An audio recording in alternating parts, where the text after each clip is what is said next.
ലോകം ഇസ്രായേലിലൂടെ അനുഗ്രഹിക്കപ്പെടും. വെളിപ്പാടിന്റെ പുസ്തകത്തിൽ സിംഹാസനത്തിനു ചുറ്റും ആളുകൾ ഒത്തുകൂടുന്നത് യോഹന്നാൻ കാണുന്ന ഒരു രംഗമുണ്ട്. യോഹന്നാൻ പറയുന്നത് ശ്രദ്ധിക്കുക.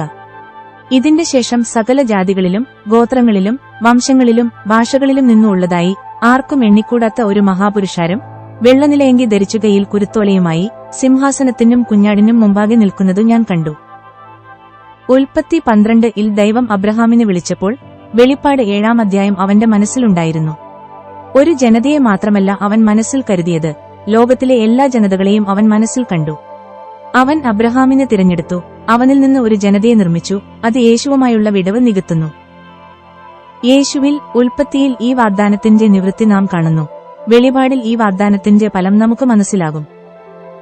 എല്ലാ ജനതകളിൽ നിന്നും, എല്ലാ ഗോത്രങ്ങളിൽ നിന്നും, എല്ലാ ഭാഷകളിൽ നിന്നും, എല്ലാ ജനങ്ങളിൽ നിന്നുമുള്ള ആളുകൾ ഒരു ദിവസം സിംഹാസനത്തിന് ചുറ്റും കൂടി കുഞ്ഞാടിനെ ആരാധിക്കുമെന്ന് ശ്രദ്ധിക്കുക.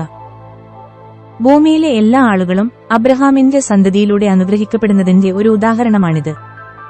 രക്ഷകനായി ക്രിസ്തുവിൽ നിങ്ങൾ വിശ്വാസം അർപ്പിച്ചിട്ടുണ്ടെങ്കിൽ നിങ്ങൾ ഇപ്പോൾ ദൈവത്തിന്റെ പ്രത്യേക സമ്പത്താണ്.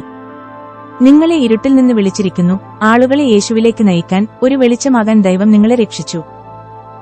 ഇസ്രായേലിനെപ്പോലെ നാമും ഒരിക്കൽ ഒരു ജനമായിരുന്നില്ല, പക്ഷേ ഇപ്പോൾ നാം ദൈവത്തിന്റെ ജനമാണ്.